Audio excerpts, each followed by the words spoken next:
નમસ્કાર વિદ્યાર્થી મિત્રો, આજે આપણે ઉદાહરણના કેટલાક દાખલા જોવાના છીએ। એમાં પહેલું ઉદાહરણ 6.1 એની અંદર શું કહ્યું છે જરા જોજો। બર f સદિશ બરાબર 3i caret 4j caret 5k caret એકમ અને સ્થાનાંતર d સદિશ બરાબર 5i caret 4j caret 3k caret એકમ વચ્ચેનો ખૂણો શોધો। આપણે આ f સદિશ અને d સદિશ વચ્ચેનો ખૂણો શોધવાનો છે તથા f સદિશ ના d સદિશ પરના પ્રક્ષેપનું મૂલ્ય પણ શોધવાનું છે। બે ક્વેશ્ચન કરેલા છે, આપણે બંને શોધીશું। પહેલા તો f સદિશ અને d સદિશ વચ્ચેનો ખૂણો આપણે શોધવાનો છે। તો એના માટે શું કરીશું જરા જુઓ। તમે જાણો છો કે f સદિશ ડોટ d સદિશ હોય તો ડોટ પ્રોડક્ટ હોય તો એના માટે વિધેય કયું લાગે છે cos θ, તો fd cos θ થઈ જાય। જો આપણે સદિશ દૂર કરીએ તો શું થઈ જાય fd cos θ। જો આપણે ખૂણો શોધવો હોય તો cos θ બરાબર શું થાય f સદિશ * d સદિશ અપન શું થાય fd। એટલે કે ટૂંકમાં ખૂણો શોધવા માટે આપણે આટલી વસ્તુઓની જરૂર પડશે। આપણે આ બંને જે સદિશો આપેલા છે એનો ડોટ ગુણાકાર કરવો પડશે, એના સિવાય બર f ના મૂલ્યની જરૂર પડશે અને સ્થાનાંતર d ના પણ મૂલ્યની જરૂર પડશે। પહેલા આપણે એ શોધી કાઢીએ જરા જુઓ।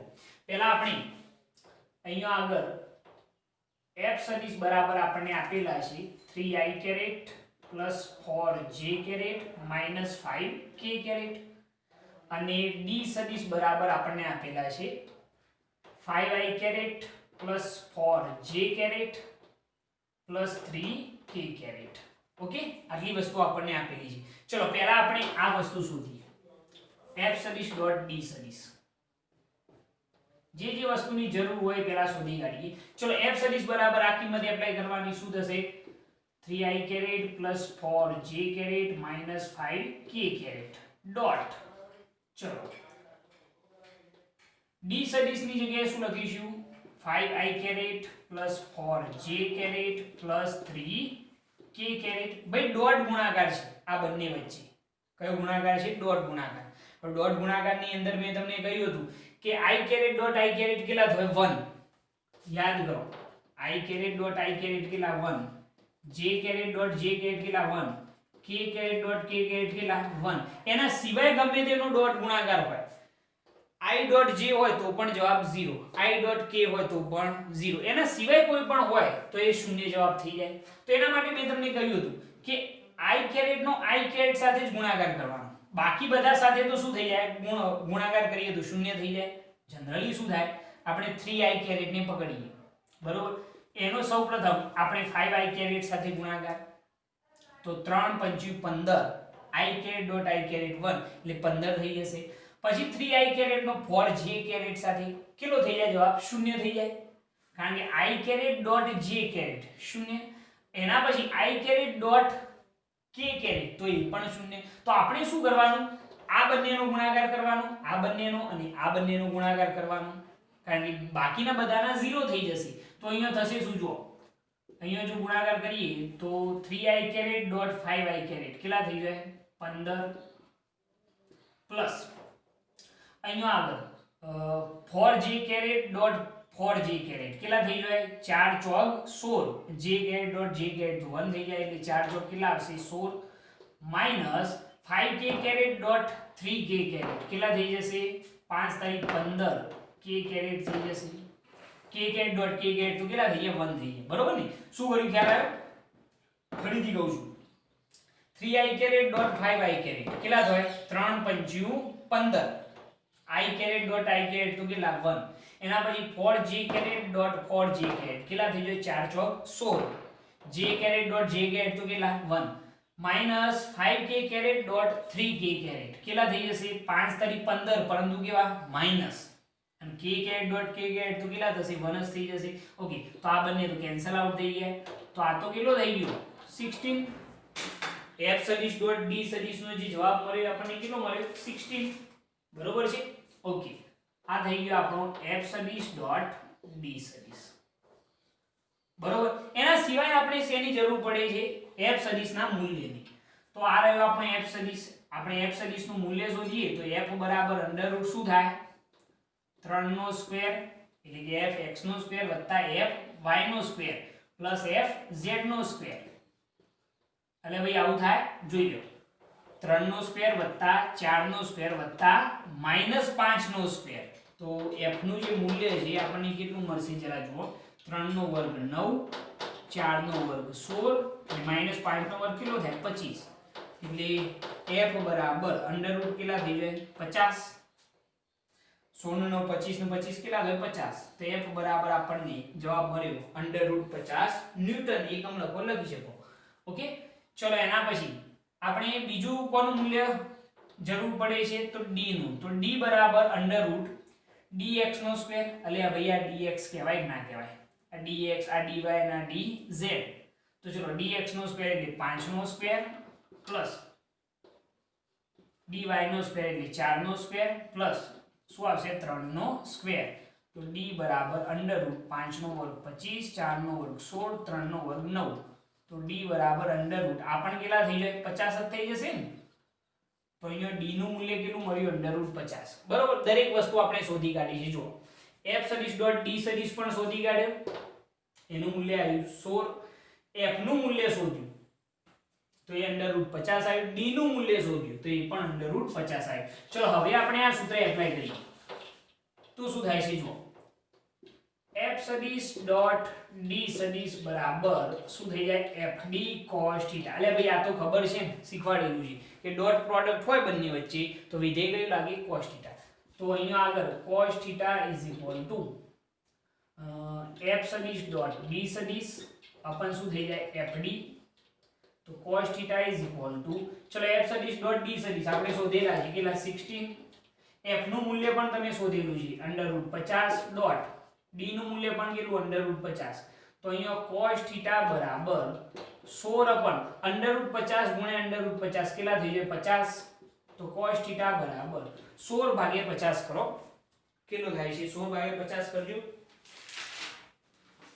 16 ભાગ્યા 50 0.32 થશે કેટલા થશે 0.32 હવે જો કદાચ θ શોધવા હોય તો θ બરાબર આપણે શું કરીએ કોઈ cos ઇનવર્સ 0.32 પણ સાહેબ cos વિધેય તો આપણે લોગેરિધમ ની અંદર આપેલું નથી હોતું sin આપેલું હોય છે તો આને કન્વર્ટ કરવું પડે બરોબર તો sin વિધેયમાં કન્વર્ટ કરવા માટે આપણે શું કરીશું 90 θ કરીશું તો શું થઈ જશે જરા જુઓ અહીંયા આગળ આ cos θ માં કન્વર્ટ કરવા હોય તો આ રીતે કરી શકાય જુઓ શીખવાડેલું છે sin 90 θ શું થઈ જાય cos θ થઈ જાય 90 માંથી θ બાદ કરીએ અને sin વિધેય હોય તો વિધેય શું થઈ જાય ચેન્જ થઈ જાય sin 90 θ શું બની જાય cos θ બરોબર ઇઝ ઇક્વલ ટુ કેટલા થઈ જાય 0.32 તો 90 θ બરાબર આ ખૂણો થઈ ગયો 90 θ તો અહીંયા આગળ sin ઇનવર્સ 0. શું થઈ જાય 32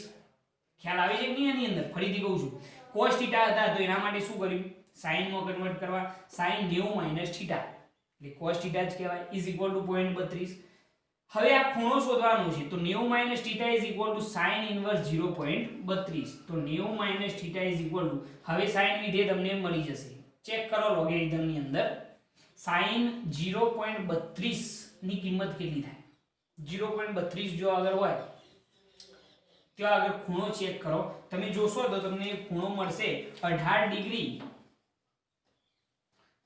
ડિગ્રી અને 40 કળા જેટલો ખૂણો મળશે લગભગ બરોબર 18 ડિગ્રી અને 40 કળા ઓકે તો θ બરાબર શું થઈ જાય θ બરાબર ની આ બાજુ જોઈએ તો પ્લસ થઈ જાય તો અહીંયા 90 ડિગ્રી માઈનસ શું થાય 18 ડિગ્રી અને 40 કળા તો 90 માંથી 18 બાદ કરીએ તો કેટલા વધે 72 અને 72 માંથી પાછા જે 72 છે એના 60 કળામાંથી 40 કળા બાદ એટલે 20 કળા એટલે 71 ડિગ્રી અને કેટલા વધશે 20 કળા આટલું વધે ને એટલે ભાઈ આની અંદર બાદ બાકી છે સિમ્બલ 90 માંથી 18 જો એટલે 72 વધ્યા પરંતુ જે 72મો ડિગ્રી છે 1 ડિગ્રી બરાબર 60 કળા કહેવાય એટલે 72મી જે ડિગ્રી છે એમાંથી 20 કળા બાદ કરી દેવાના એટલે 1 ડિગ્રી બરાબર 60 કળા થાય એમાં 20 જાય તો કેટલા રહે સોરી 40 કાઢવાના છે 40 કળા બાદ કરીએ તો કેટલા રહે 20 કળા એટલે 71 ડિગ્રી અને કેટલા થાય 20 કળા તો આ ખૂણો થઈ ગયો θ બરાબર કેટલા થયા 71 ડિગ્રી અને 20 કળા ઓકે તો પેલા ખૂણો લખી કાઢો એના પછી બીજા ક્વેશ્ચનનો જવાબ આપીએ સિમ્પલ ક્વેશ્ચન છે કે તમને f સદિશ અને d સદિશ તો આપેલા જ છે, જસ્ટ ખાલી f સદિશ ડોટ d સદિશ કરો એટલે આ મૂલ્ય મળી જાય, પછી f નું મૂલ્ય, d નું મૂલ્ય અને પછી આ આપણું સૂત્ર, બરોબર. અને આ ચેન્જ કરવાનું ફાવવું જોઈએ હો. cos θ નું sin માં કન્વર્ટ કરવા sin 90 θ છે, બરોબર છે. તો sin 90 θ = 0.32, 90 θ ડિગ્રી બરાબર શું થાય? sin inverse 0.32. પછી તો કિંમત જોતા તો ભાવે, બરોબર. પછી બાદબાકી છે, તો f સદિશ અને d સદિશ વચ્ચેનો ખૂણો શોધાઈ ગયો છે. હવે આપણે એક પ્રક્ષેપ શોધવાનો છે. કોના પરનો પ્રક્ષેપ કહેલો છે? તો f સદિશના d સદિશ પરના પ્રક્ષેપનું મૂલ્ય આપણે શોધવાનું છે. હવે જરા જુઓ, સપોઝ આ f સદિશ હોય, આ આપણો d સદિશ હોય, બરોબર. અને આ f સદિશ જે છે એના શીર્ષ પરથી અહીંયા એક લંબ દોરીએ, સપોઝ આને નામ આપી દઈએ આ ON હોય, તો આ જે NM મળ્યો, બરોબર, એ લંબ દોરેલો છે આપણે, તો આ જે OM મળે છે, આ OM એને શું કહેવાય? તો f સદિશનો d સદિશ પરનો પ્રક્ષેપ, જે કેટલો થાય? આ ખૂણો θ હોય તો આ કેટલો થાય? આ પ્રક્ષેપ કેવો હોય? આપણે આ પ્રક્ષેપ કેવો OM, તો એ કેટલો થાય? f cos θ. આ પ્રક્ષેપ કેટલો થાય? f cos θ થાય ને, બરોબર છે. તો અહીંયા આગળ ખ્યાલ આવ્યો પ્રક્ષેપ કઈ રીતે લખવાનું? મેં તમને શીખવાડેલું છે કે f સદિશના શીર્ષ પરથી d સદિશ ઉપર શું દોરવાનું? લંબ. તો આ જે OM મળે, આ OM એને શું કહેવાય? f સદિશનો d સદિશ પરનો પ્રક્ષેપ. તો અહીંયા આગળ આપણે લખીએ કે f સદિશના d સદિશ પરના અથવા તો f સદિશનો d સદિશ પરનો પ્રક્ષેપ જો આપણે કહેવું હોય તો એ કયો થાય? f cos θ. હવે f નું મૂલ્ય તો આપણે શોધ્યું હતું √50 ડોટ cos θ ની કિંમત તમે જાણો છો કેટલી છે? 0.32. સાદુરૂપ આપવું તમે આપી શકો છો આનું √50 એટલે 50 નું વર્ગમૂળ કાઢો ગુણ્યા 0.32 કરો તો કેટલા થશે? પાછળ એકમ લખજો, તો આનો ગુણાકાર કરશો ને તમે તો 2.263 ન્યૂટન કહેવા કહી શકો છો તમે, એટલા એકમ થાય, બરોબર. અથવા તો એકમ જ રાખશો તો પણ ચાલશે, આટલો જવાબ રાખો તો એ ચાલે. અને કદાચ 50 નું વર્ગમૂળ કાઢવાનું ગુણ્યા 0.32 કરવાના તો આટલો જવાબ મળી જશે. તો આ એનો પ્રક્ષેપ થઈ ગયો. તો આ બંને ક્વેશ્ચનોના જવાબ આપણે શોધી કાઢ્યા છે. સિમ્પલ દાખલો છે, બરોબર. ચલો આને નોટ કરી લો. ઓકે, હવે આપણે જોઈએ ઉદાહરણ 6.2. એની અંદર આપણને શું કહ્યું છે જરા જોજો. તો એની અંદર એમ કહ્યું છે કે આપણે જાણીએ છીએ કે વરસાદનું ટીમ્પું નીચે તરફ ગુરુત્વાકર્ષણ બળ અને વિરુદ્ધ દિશામાં લાગતા અવરોધક બળની અસર હેઠળ પડે છે. શું કહ્યું છે આપણને? કે વરસાદનું જે ટીમ્પું છે, સપોઝ આ વિચારી લો એક આ વરસાદનું ટીમ્પું છે, બરોબર. આ વરસાદનું એક ટીમ્પું છે, એ વરસાદનું ટીમ્પું નીચે તરફ લાગતા ગુરુત્વાકર્ષણ બળ, નીચે તરફ લાગતું જે ગુરુત્વાકર્ષણ બળ છે જેને આપણે નામ આપીએ Fg, નીચે તરફ લાગતા ગુરુત્વાકર્ષણ બળ અને વિરુદ્ધ દિશામાં લાગતા અવરોધક બળ, વિરુદ્ધ દિશામાં જે લાગતું હોય એને આપણે શું કહીએ? Reverse force. જે અવરોધક બળ છે, જે કયું હોય? હવાનું અવરોધક બળ, બરોબર, જે જાણીતું હતું નથી. ફરીથી સમજજો આખી રકમ. આપણે જાણીએ છીએ કે વરસાદનું ટીમ્પું નીચે તરફ લાગતા ગુરુત્વાકર્ષણ બળ અને વિરુદ્ધ દિશામાં લાગતા અવરોધક બળની અસર હેઠળ પડે છે. અવરોધક બળ ટીમ્પાની ઝડપના સમપ્રમાણમાં હોય છે. આ જે અવરોધક બળ છે, રિવર્સ ફોર્સ, એ ટીમ્પાની ઝડપના સમપ્રમાણમાં હોય છે, જે સામાન્ય રીતે જાણી શકાતું નથી. ધારો કે 1 ગ્રામ દળનું એક ટીમ્પું, આ જે ટીમ્પું છે એ 1 ગ્રામ દળનું છે. સપોઝ અહીંયા આગળ એનું દર આપણે લખીએ કે આનું દર m બરાબર કેટલું છે? 1 ગ્રામ, એટલે કે 10 - 3 શું થાય? કિલોગ્રામ. 1 ગ્રામ દળનું ટીમ્પું 1 કિલોમીટર ઊંચાઈએથી પડે છે. આ જે ટીમ્પું છે એ 1 કિલોમીટરની ઊંચાઈએથી પડે છે. સપોઝ આ ઊંચાઈ h બરાબર કેટલી? 1 કિલોમીટર. 1 કિલોમીટર એટલે 10 - 3 મીટર કહેવાય. 1 કિલોમીટરની ઊંચાઈએથી પડે છે. તે જમીન પર 50 મીટર પ્રતિ સેકન્ડની ઝડપથી સ્પર્શે છે. એ જમીન પર જ્યારે પડે છે, સપોઝ આ જમીન પર જ્યારે સ્પર્શે છે તે વખતે એની જે ઝડપ છે એ ઝડપ v બરાબર કેટલી છે? 50 મીટર પ્રતિ સેકન્ડ. 50 મીટર પ્રતિ સેકન્ડની ઝડપથી સ્પર્શે છે તો પહેલો ક્વેશ્ચન કે ગુરુત્વાકર્ષણ બળ વડે થયેલું કાર્ય, આ જે ગુરુત્વાકર્ષણ બળ છે એના વડે થયેલું કાર્ય એટલે શું કહેવાય? Wg. અને બીજો ક્વેશ્ચન છે કે અજ્ઞાત અવરોધક બળ રિવર્સ ફોર્સ વડે થયેલું કાર્ય આપણે શોધવાનું છે. રિવર્સ ફોર્સ વડે થયેલું કાર્ય જેને Wr કહીએ. બરોબર છે. આને શું કહેવાશે? કયા બળ વડે? અવરોધક બળ વડે થયેલ કાર્ય જે આપણે શોધવાનું છે. અને આ જે છે એ ગુરુત્વાકર્ષણ બળ વડે થયેલું કાર્ય છે. ઓકે, હવે જરા જુઓ કે આપણે આ કઈ રીતે શોધી શકીએ છીએ. તો સૌપ્રથમ આ વરસાદનું ટીમ્પું જ્યારે વાદળોની અંદર હોય એ વખતે તો સ્થિર હોય એટલે એનો પ્રારંભિક વેગ જે છે એ આપણે કહેવો હોય તો u બરાબર કેટલો કહેવાય? 0. અને જ્યારે જમીનને સ્પર્શે છે એ વખતે એનો વેગ કેટલો છે? 50 મીટર પ્રતિ સેકન્ડ છે. તો પ્રારંભિક વેગ ખબર છે, અંતિમ વેગ પણ ખબર છે. બરોબર. પ્રારંભિક વેગ 0, અંતિમ વેગ કેટલો? 50. તો ગતિ ઊર્જાનો ફેરફાર શોધી શકાય. તો આપણે પહેલા એ શોધી કાઢીએ કે ગતિ ઊર્જાનો ફેરફાર, ગતિ ઊર્જામાં થતો ફેરફાર ડેલ્ટા કે બરાબર જો આપણે કહેવું હોય તો શું કહેવાય? અંતિમ ગતિ ઊર્જા માઈનસ પ્રારંભિક ગતિ ઊર્જા, kf minus ki, kinetic energy on final position minus kinetic energy on initial position. તો ડેલ્ટા k બરાબર અંતિમ ગતિ ઊર્જા શું થાય? 1/2 mv² માઈનસ પ્રારંભિક ગતિ ઊર્જા 1/2 mu². અંતિમ વેગ છે આ પ્રારંભિક વેગ છે. તો ગતિ ઊર્જાનો ફેરફાર થઈ ગયો ને, અંતિમ ગતિ ઊર્જા માઈનસ પ્રારંભિક ગતિ ઊર્જા. તો ડેલ્ટા k બરાબર 1/2 m કોન્સ્ટન્ટ બહાર નીકળી જશે કોમન. તો કૌંસમાં શું વધ્યું? v² minus u². તો ડેલ્ટા k બરાબર 1/2. ચલો m બરાબર કેટલા? m બરાબર વરસાદના ટીમ્પાનું દર કેટલું છે? 10⁻³ કિલોગ્રામ. v² અંતિમ વેગ કેટલો છે? 50. તો 50 નો સ્ક્વેર માઈનસ પ્રારંભિક વેગ કેટલો? 0. તો 0 નો સ્ક્વેર તો 0 થઈ જશે.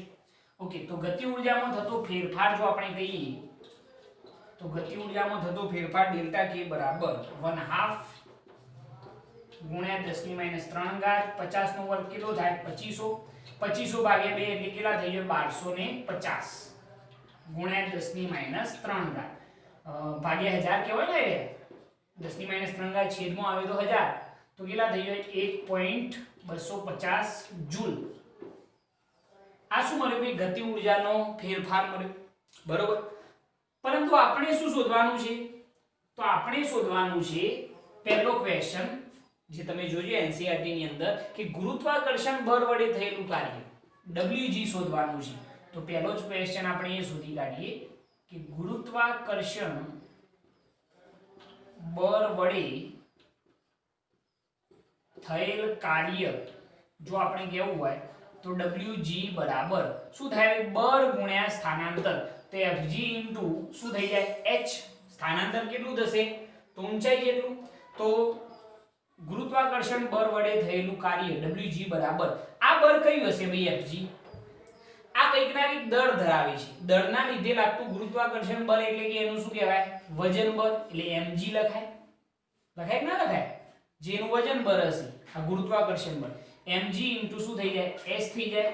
તો ગુરુત્વાકર્ષણ બળ વડે થયેલું કાર્ય Wg બરાબર m દર કેટલું? 10⁻³ ગુરુત્વીય પ્રવેગ 10, ઊંચાઈ કેટલી છે? તો 10⁻³ મીટર. બરોબર. આ રહી જો 1 કિલોમીટર છે ને, તો આ તો બની કેન્સલ આઉટ થઈ ગયા. તો ગુરુત્વાકર્ષણ બળ વડે થયેલું કાર્ય આપણને કેટલું મળે છે? 10 જૂલ. બરોબર છે. ગુરુત્વાકર્ષણ બળ વડે થયેલું કાર્ય કેટલું મળ્યું? 10 જૂલ. આપણો પહેલો ક્વેશ્ચન હતો. હવે બીજો ક્વેશ્ચન જે છે એ એવો છે કે આ જે અજ્ઞાત બળ છે, રિવર્સ ફોર્સ, અજ્ઞાત અવરોધક બળ રિવર્સ ફોર્સ જે છે એના વડે થયેલું કાર્ય આપણે શોધવાનું છે. તો એ કઈ રીતે શોધીશું? તો એના માટે જરા વિચારજો કે અજ્ઞાત અવરોધક બળ વડે થયેલું કાર્ય જો શોધવું હોય તો એના માટે આપણે કાર્ય ઊર્જા પ્રમેયનો ઉપયોગ કરીશું. હવે જરા વિચારીને મને કહેજો કે અહીંયા આગળ આ ટેમ્પો નીચે તરફ ગતિ કરે છે તો એના ઉપર બે બળો લાગ્યા. એક છે ગુરુત્વીય બળ અને બીજું છે અવરોધક બળ. જે હવાનું અવરોધક બળ હશે બેમાંથી મોટું કયું હશે? સ્વાભાવિક વસ્તુ છે સાહેબ, Fg મોટું હશે તો જે નીચે તરફ આવે આ અવરોધક બળ એના કરતા કેવું હશે? નાનું હશે. તો સ્વાભાવિક વસ્તુ છે કે Wg જે છે મતલબ કે ગુરુત્વાકર્ષણ બળ વડે થયેલું જે કાર્ય છે એ પ્રમાણમાં કેવું હશે? મોટું. અને અવરોધક બળ વડે થયેલું જે કાર્ય છે એ કેવું હશે? નાનું. સમજો છો આખી વાત? ફરીથી કહું છું કે આ જે ટીમ્પુ છે નીચે તરફ ગતિ કરે તો કયું બળ મોટું હોય? ગુરુત્વાકર્ષણ બળ. અવરોધક બળ કેવું હોય? નાનું હોય. તો સ્વાભાવિક વસ્તુ છે કે ગુરુત્વાકર્ષણ બળ વડે થયેલું જે કાર્ય છે, ગુરુત્વાકર્ષણ બળ વડે થયેલું જે કાર્ય છે એ પ્રમાણમાં કેવું હશે? મોટું. અને અવરોધક બળ વડે થયેલું જે કાર્ય છે એ પ્રમાણમાં કેવું હશે? નાનું હશે. તો એના ઉપરથી આપણે કેવું હોય તો કાર્ય ઊર્જા પ્રમેય જો આપણે અહીંયા આગળ યુઝ કરીએ તો કાર્ય ઊર્જા પ્રમેય શું કહેતું હતું? ડેલ્ટા કે બરાબર W પરથી. તો ડેલ્ટા કે બરાબર, ચલો પરિણામી કાર્ય કેટલું થાય? બે કાર્યો છે, એક ગુરુત્વાકર્ષણ બળ વડે થયેલું કાર્ય અને બીજું અવરોધક બળ વડે થયેલું કાર્ય. તો બેમાંથી મોટું કયું? આ. નાનું કયું? આ. તો પરિણામી શું થાય? મોટામાંથી નાનું બાદ કરવાનું. તો Wg માઈનસ શું થાય? Wr. પરંતુ સાહેબ આ જે Wr છે અવરોધક બળ વડે થયેલું જે કાર્ય છે એ ગુરુત્વાકર્ષણ બળ વડે થયેલા કાર્ય કરતો કઈ દિશામાં છે? વિરુદ્ધ દિશામાં. એટલા માટે એ નિશાની કેવી આવશે? માઈનસ. તો અહીંયા આગળ માઈનસ Wr. સમજો છો આખી વાત? ફરીથી સમજાવો કે ડેલ્ટા k બરાબર W એટલે કે ડેલ્ટા k બરાબર પરિણામી કાર્ય. પરિણામી કાર્ય કેટલું થાય? બે કાર્યો છે, એક Wg અને Wr. બેમાંથી મોટું કયું? Wg. તો જ અધો દિશામાં ગતિ થાય. Wr નાનું હશે તો પરિણામી કાર્ય કેટલું થાય? Wg Wr. કારણ કે આ એનાથી વિરુદ્ધ દિશામાં છે. પરંતુ આનાથી આ વિરુદ્ધ દિશામાં હોવાથી એની નિશાની કેવી આવશે? માઈનસ આવશે. બરોબર?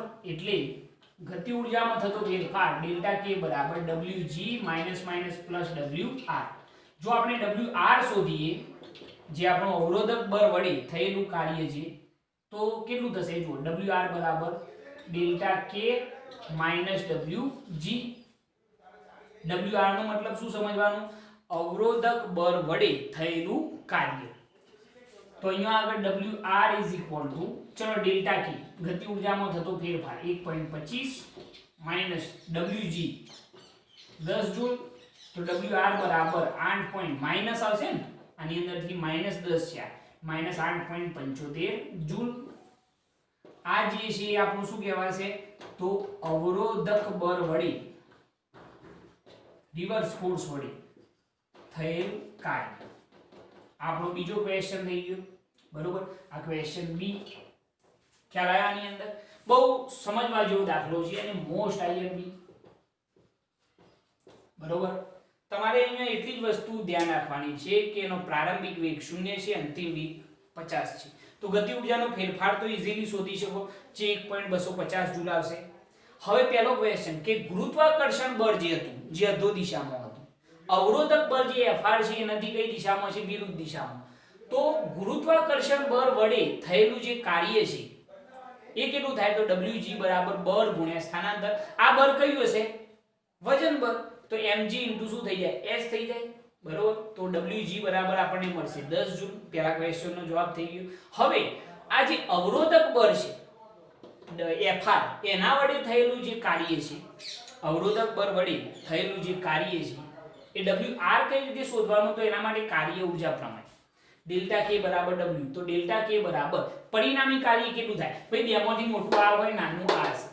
તો પરિણામી કાર્ય શું થાય? Wg Wr. પરંતુ સાહેબ આ એનાથી વિરુદ્ધ દિશામાં એટલે એની નિશાની માઈનસ. તો માઈનસ માઈનસ પ્લસ થઈ ગયા. હવે અવરોધક બળ વડે થયેલું જે કાર્ય છે એ શોધવું હોય તો Wr બરાબર શું થાય? Delta k minus Wg. તો 1.25 માઈનસ 10 કેટલા થઈ જાય? Minus 8.75 joule. ક્લિયર? સિમ્પલ દાખલો છે, નોટ કરી લેવાને,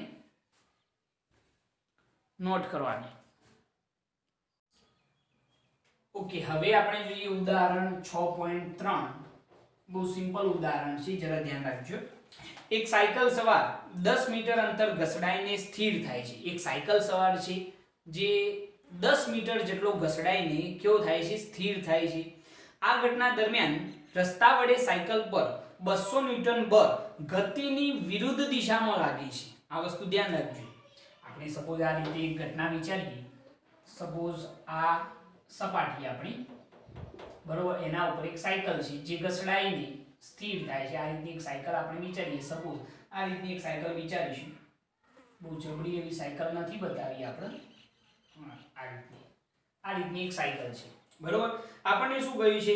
એક સાયકલ સવાર 10 મીટર અંતર ઘસડાઈને સ્થિર થાય છે. આ ઘટના દરમિયાન રસ્તા વડે સાયકલ પર લાગતું બળ 200 ન્યૂટન જે ગતિની વિરુદ્ધ દિશામાં લાગે છે. તો અહીંયા આગળ પહેલી વસ્તુ એ તમારે ધ્યાન રાખવાની છે કે સાયકલ ઘસડાતી હોવાથી સ્થાનાંતર અને ઘર્ષણ બળ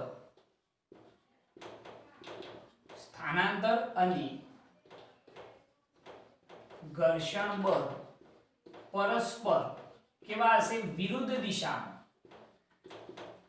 દિશામાં હશે,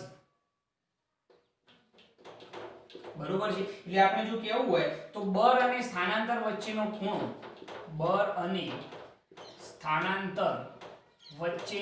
ખૂણો જો આપણે કેવો હોય તો થીટા બરાબર કેટલો કહેવાય? 180 ડિગ્રી. ટૂંકમાં કહેવાનો મતલબ શું છે ભાઈ? કે આ સાયકલ જે છે એ ઘસડાઈને કેટલું અંતર કાપે છે? 10 મીટર. તો ઘર્ષણ બળ જે છે આ દિશામાં હશે, જેને આપણે F કહી દઈએ. ઘર્ષણ બળ આ દિશામાં હોય, સ્થાનાંતર એનાથી વિરુદ્ધ દિશામાં હોય, બરોબર. તો બંને વચ્ચેનો એંગલ કેટલો બને? તમે સમજી શકો છો કે થીટા બરાબર 180 ડિગ્રી બનશે. બળ અને સ્થાનાંતર વચ્ચેનો ખૂણો, બરોબર. ઓકે. તો એના ઉપર જે આ ઘર્ષણ બળ છે આપણને કહેલું છે 200 ન્યૂટન છે, બરોબર. કોના વડે? રસ્તા વડે સાયકલ પર લાગતું બળ આપણને કહેલું છે 200 ન્યૂટન. તો પહેલો ક્વેશ્ચન કે રસ્તા વડે સાયકલ પર કેટલું કાર્ય થયું હશે? તો આપણે પહેલો ક્વેશ્ચન ગણીએ કે રસ્તા વડે, પહેલો ક્વેશ્ચન શું છે કે રસ્તા વડે સાયકલ પર કેટલું કાર્ય થયું હશે? તો રસ્તા વડે સાયકલ પર થયેલ કાર્ય W બરાબર જો આપણે કેવું હોય તો શું થાય ભાઈ? FD cos θ, બરોબર. તો જરા વિચારજો કે રસ્તા વડે સાયકલ પર કેટલું બળ લાગ્યું? ધ્યાન રાખજો, રસ્તા વડે સાયકલ પર કેટલું બળ લાગ્યું? 200 ન્યૂટન. સ્થાનાંતર કેટલું થયું? 10 મીટર, જે આ દિશામાં છે. cos θ બરાબર કેટલા? 180 ડિગ્રી. તો કરવું પડતું કાર્ય W બરાબર 200 ગુણ્યા 10 cos 180 ની કિંમત -1 થાય, બરોબર છે. તો અહીંયા આગળ કાર્ય W બરાબર કેટલા થઈ જાય? -2000 જૂલ થઈ જશે, બરોબર. તો આ શું મળ્યું આપણને? રસ્તા વડે સાયકલ પર થયેલું કાર્ય. આ ધ્યાન રાખજો કે આ જે બળ છે કોના વડે? રસ્તા વડે સાયકલ પર લાગતું બળ છે. ખ્યાલ આવ્યાની અંદર? ફરીથી સમજો કે સાયકલ ઘસડાતી હોવાથી સ્થાનાંતર અને ઘર્ષણ બળ પરસ્પર કેવા હોય? સ્થાનાંતર આ દિશામાં હોય, ઘર્ષણ બળ એનાથી કઈ દિશામાં હોય? વિરુદ્ધ દિશામાં. એ બંને વચ્ચેનો એંગલ કેટલો થાય? 180 ડિગ્રી, બરોબર. ઓકે. હવે પહેલો ક્વેશ્ચન એવો છે કે રસ્તા વડે સાયકલ પર થયેલું કાર્ય W બરાબર શું થાય? FD cos θ. આપણને કહેલું છે કે રસ્તા વડે સાયકલ પર લાગતું બળ કેટલું? 200 ન્યૂટન. સ્થાનાંતર કેટલું થયું? 10 ન્યૂટન. અને થીટા કેટલો થાય? 1 cos 180. cos 180 ની કિંમત કેટલી થાય? -1. તો જવાબ કેટલો થઈ જાય? -2000 જૂલ. તો આ પહેલા ક્વેશ્ચનનો જવાબ થયો રસ્તા વડે સાયકલ પર થયેલું કાર્ય.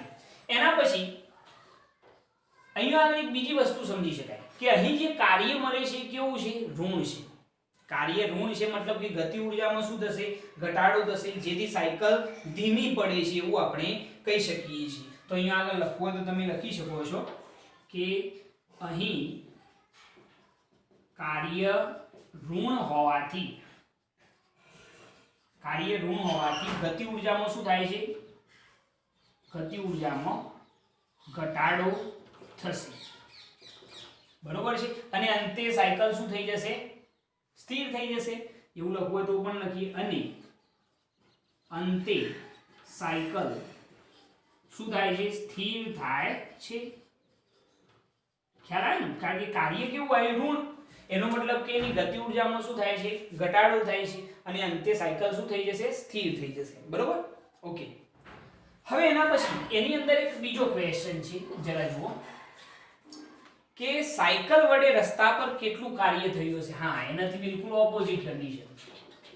સાયકલ વડે રસ્તા પર થયેલ કાર્ય આપણે શોધવાનું છે. હવે જરા વિચાર કે ભાઈ મેં તમને ન્યૂટન્સ થર્ડ લો સમજાવેલો છે કે પહેલા પદાર્થ વડે બીજા પદાર્થ પર જેટલું બળ લાગે એટલું જ બળ બીજા પદાર્થ વડે કોના ઉપર, પહેલા પદાર્થ પર લાગે છે, પરંતુ પહેલા કરતા વિરુદ્ધ દિશામાં. અહીંયા રસ્તા વડે સાયકલ પર લાગતું બળ કેટલું હતું, 200 ન્યૂટન. બરોબર. તો સ્વાભાવિક વસ્તુ છે કે સાયકલ વડે પણ રસ્તા ઉપર કંઈક ના કંઈક બળ લાગતું હશે, એ પણ કેટલું હશે, 200 ન્યૂટન. બંને સમાન મૂલ્યના અને પરસ્પર કેવા હશે, વિરુદ્ધ દિશામાં. તો અહીંયા આગળ આપણે એમ લખી શકીએ કે ન્યૂટન્સ થર્ડ લો પરથી, અથવા તો એમ લખીએ ન્યૂટનના ગતિના ત્રીજા નિયમ પરથી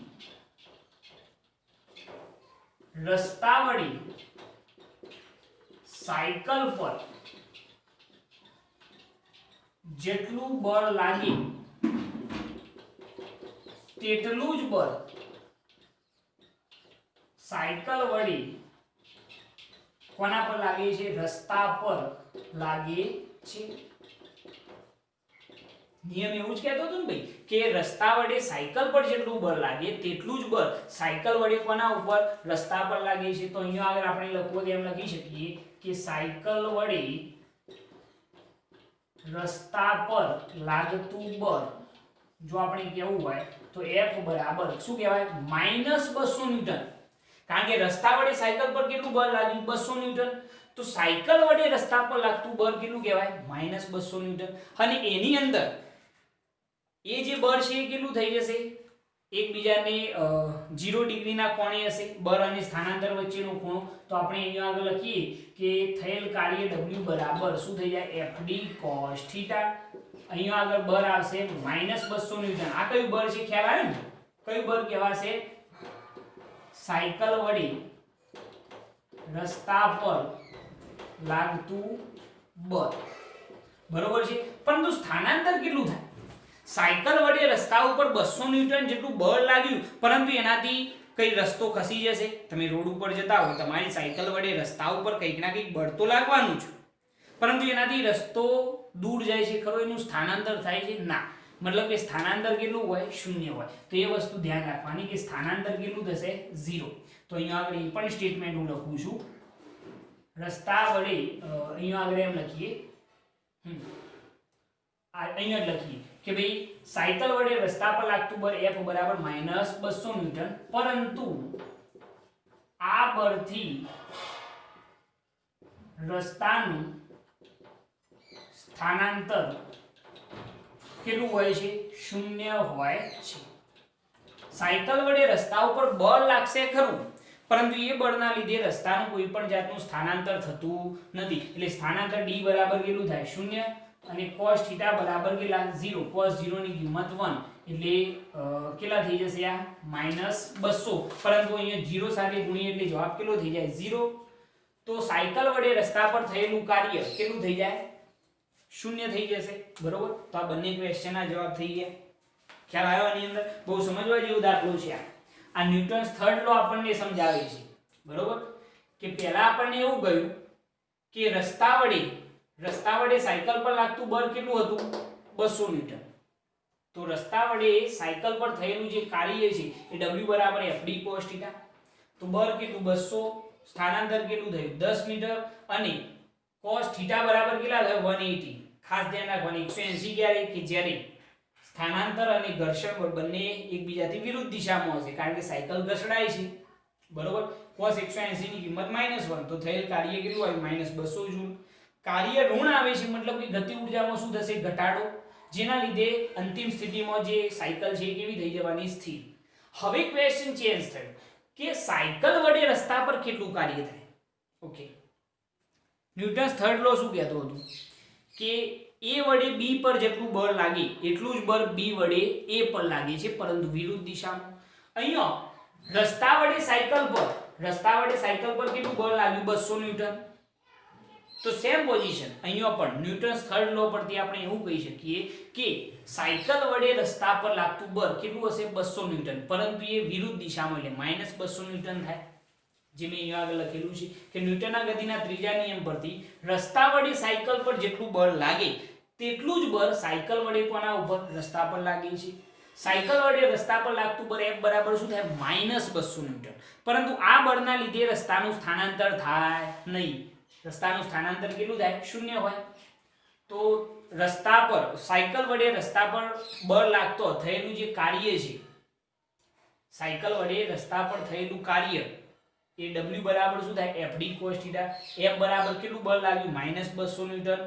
સ્થાનાંતર કેટલું થયું, રસ્તો ખસવાનો ના એટલે સ્થાનાંતર 0. θ બરાબર 0 થઈ જાય cos 0, પરંતુ cos 0 ની કિંમત 1, પરંતુ આ 0 સાથે ગુણીએ તો જવાબ 0 થઈ જાય. ક્લિયર આટલી વસ્તુ? ઓકે, આને નોટ કરી લો. સરસ દાખલો છે આ પણ, અને સમજજો આને.